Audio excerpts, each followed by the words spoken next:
So what keeps me up at night? What could be so horrific that there are times when I just can't sleep?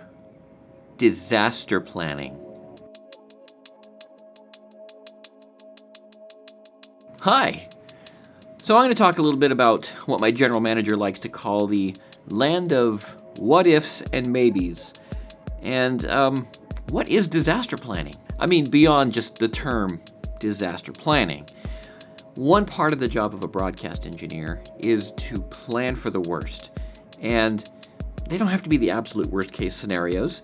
At one time, broadcast engineers had to plan for post-attack operations. Boom! Nuclear bomb went off, and how does the radio station survive?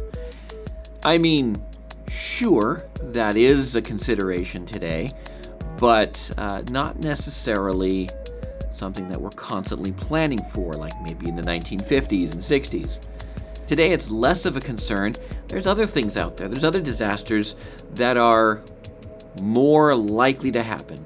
Floods, fires, earthquakes here in California, power outages, etc., etc., etc. Things like that. Those are more likely to happen than a nuclear attack. And this is where a bulk of the disaster planning comes into play because, a nuclear attack, yeah, that's pretty devastating. But so is a fire at the studio. So is a power outage, an extended power outage. So is a flood. So is any number of things. So planning for an all hazards approach is what we need to do today. So what do we tackle first? Do we look at the restoration effort? Do we look at buying new equipment? Do we look at, what do we do first? Well, the first thing we do is we look at vulnerabilities. Where are the weak points? Where are the single points of failure? Where does everything converge? And what happens if that point fails? That's where we look. We try to identify those first. That's step number one. What about if you do have multiple connections? For example, a T1 line, which is a really high quality digital phone line, and a internet connection. Yeah, those are two different paths. But what is the commonality? And that is the phone company. They both travel through the phone company's facilities, through their wires. And if something happens to their wires, or if something happens to the central office, or anywhere along that path, well, you just lost both of your paths, possibly. Okay, so how about this scenario? You've got your audio going over your T1, and you've got your internet. That's great. But you also have a microwave link from your studio to your transmitter site. And a microwave link are those big drums that you see up on top of buildings and on top of towers. They look like big drums, and sometimes they look like toboggan sleds or with slats in them. Those are all microwave links, and they're anywhere from 950 megahertz to 11 gigahertz to 24 gigahertz and on. But those are microwave links, and they send data from point to point across a valley, across up to a mountaintop, up to wherever you need to get it to. In that scenario, you are in much better shape because if the phone lines go down, well, there goes your T1, but you still have your microwave link. If your microwave link goes down, you still have your T1 because everything is not in the same basket. Now, you can really go crazy with this.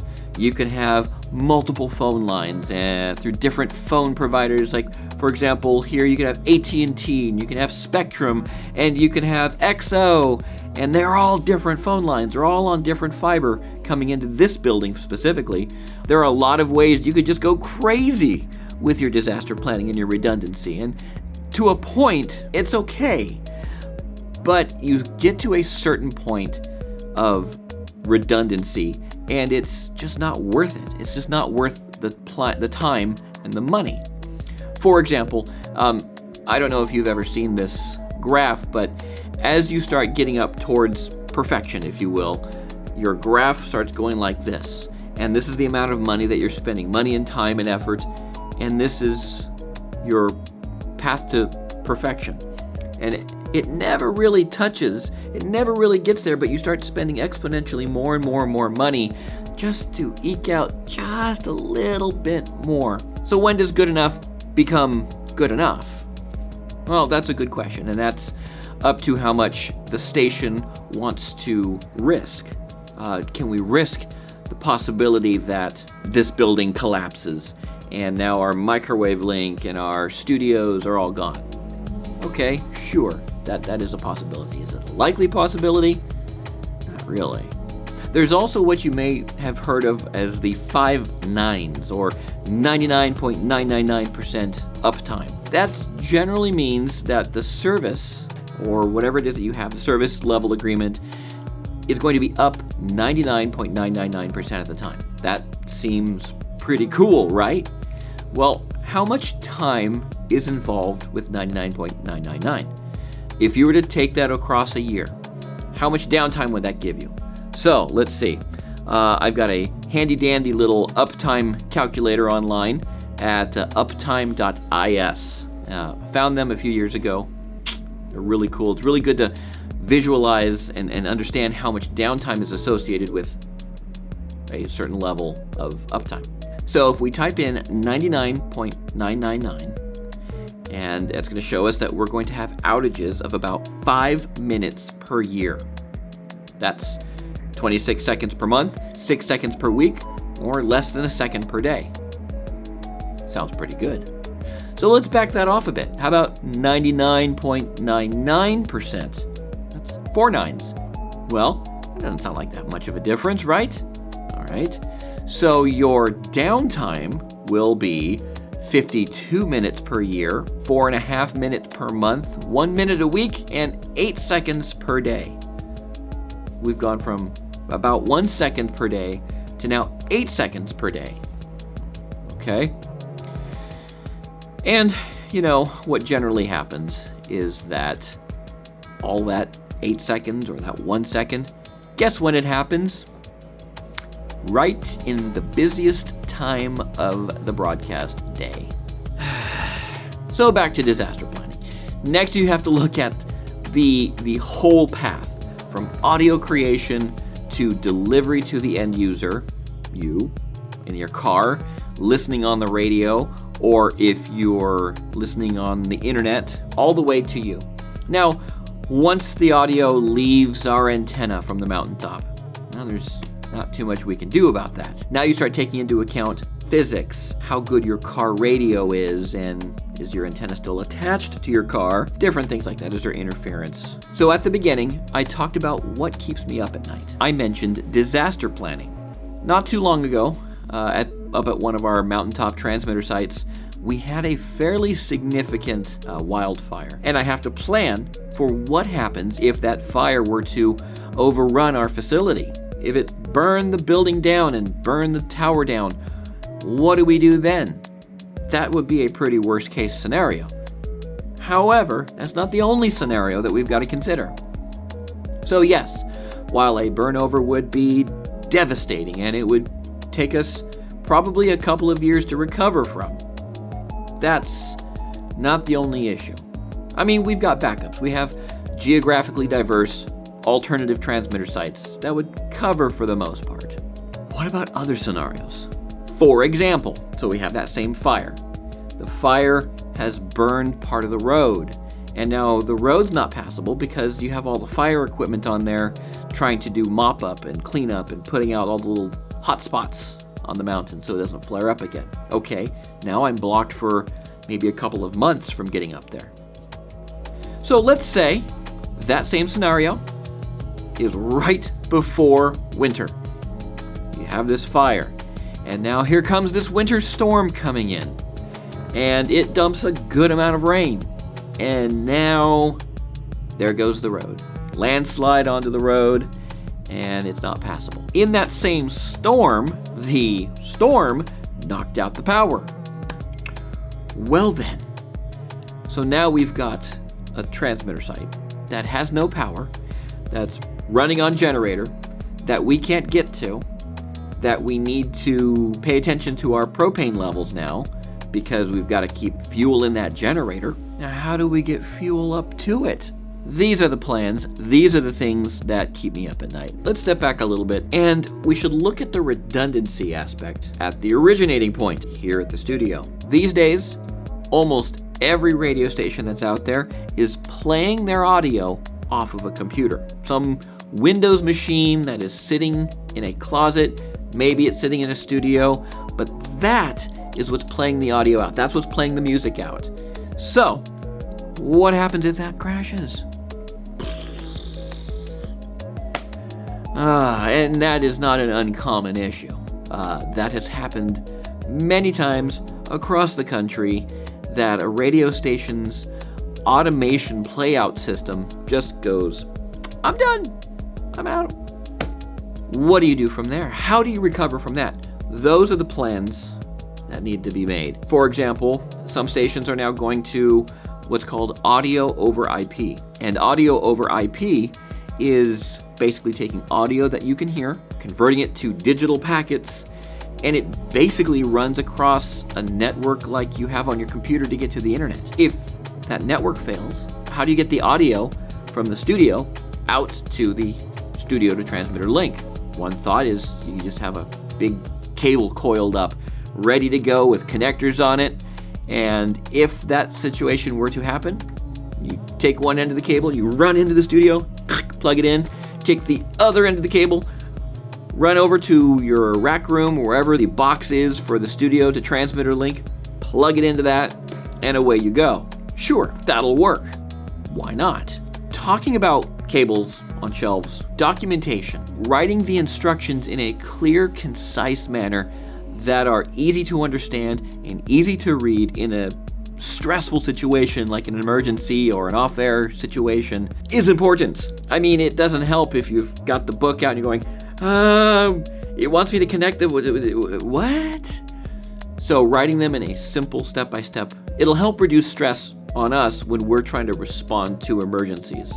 Now, having a plan, that's great. Awesome. Good job, you have a plan. But have you ever practiced that plan? Practice your emergency plan, because if you don't practice, you're not going to know what to do when it actually happens. Sports teams, they practice. Baseball teams practice. Football teams practice. Lacrosse teams practice. All these different teams practice for a reason. So that way they get better as a team and they know what to do when it's game time. So when you practice your disaster plan, you know what to do when it's game time. The other thing about practicing your plan is that you get to expose all the flaws that you may have. For example, if I have to plug the cable in at the same time here and here, well, I can't be in two places at once. So there's a flaw in my plan that I didn't really consider. Practicing your plan will help you discover those flaws. And the last thing is write it down. Have a place where it's written down, because having a plan just here is not going to help you if you're not in the right place at the right time. Writing the plan down, making sure that it's distributed in all the right places will help you to properly go down the path, and it'll be less stressful, and your coworkers can help you. And that's my rant. That's my rave about disaster planning. That is what keeps me up at night professionally, thinking about, oh my gosh, how do I keep the station on the air in a fire, in a flood, in an earthquake, in a nuclear attack? Thank you for watching. If you enjoyed this video, hit the like button. If you want to see these videos, hit the subscribe button. And thanks for coming over from my other page. I know it was a little confusing, a little awkward, but I have a little bit more freedom on this channel because this one is entirely my channel. And yeah, so anyways, if you want to know more, if you have ideas for me to cover, leave them in the comments below, and I would love to address those in a future video as well as interact with you in the comments. All right, I will see you guys next week with another video. You know, we've got a few more big projects coming up. I can think of 3 right now. So the first one, just kind of letting you know what's coming up. The first project is going to be, well, this whole campus that we're here on, we're on the campus of Calvary Chapel, and it's using an old phone system. Well, it's time that we upgrade that phone system to VoIP. Wait, hang on, let me go get one of the phones. Here's one of the phones. Hello? Hello? Hey. Yeah, I'm telling them about the VoIP project. Okay, all right, thanks. Sorry, had to take a phone call. We're gonna be doing this during the summertime, and I will take you along as best I can because I have to interact with other people who may or may not be too keen on the video part, but that's project number 1. Project number 2 is going to be rebuilding our Santiago Peak cabinet. Now, the cabinets that we have up on Santiago Peak are open. Basically, the sides are open, the top's open. I mean, there's lots of holes, and guess what? Rodents like to get in there, and they like to leave me little presents. I don't want their presents. I really don't. So we've bought a new rack that you may have seen in other videos and other Instagram posts. It's sealed. There is no way for these rats and rodents to get in there. It's sealed from dirt, and we're going to be pulling out all the old equipment, pulling out all these old racks, bringing this new rack in, sliding it into position, loading it up with all the new equipment, new UPS batteries, getting everything set, speaking of disaster planning, because this is part of it. And that project will be a late summer project, and we'll take you along with that one. That one's going to be quite intense. And then the third project is going to be up at one of our other sites that I'm not allowed to discuss where it is. But needless to say, you've seen it before. We had a lot of ice damage. We've had unprecedented ice damage. I will say that. Unprecedented ice damage. And we need to repair that damage. So I'll take you along with me when we go to fix all that up and repair the ice bridge, try to seal the container building up from the rodents. Again, rodents is a big factor with the station, with mountaintop sites, actually. And yeah, so those are coming up here in the future, in the summertime, and we will see you in the next video. All right.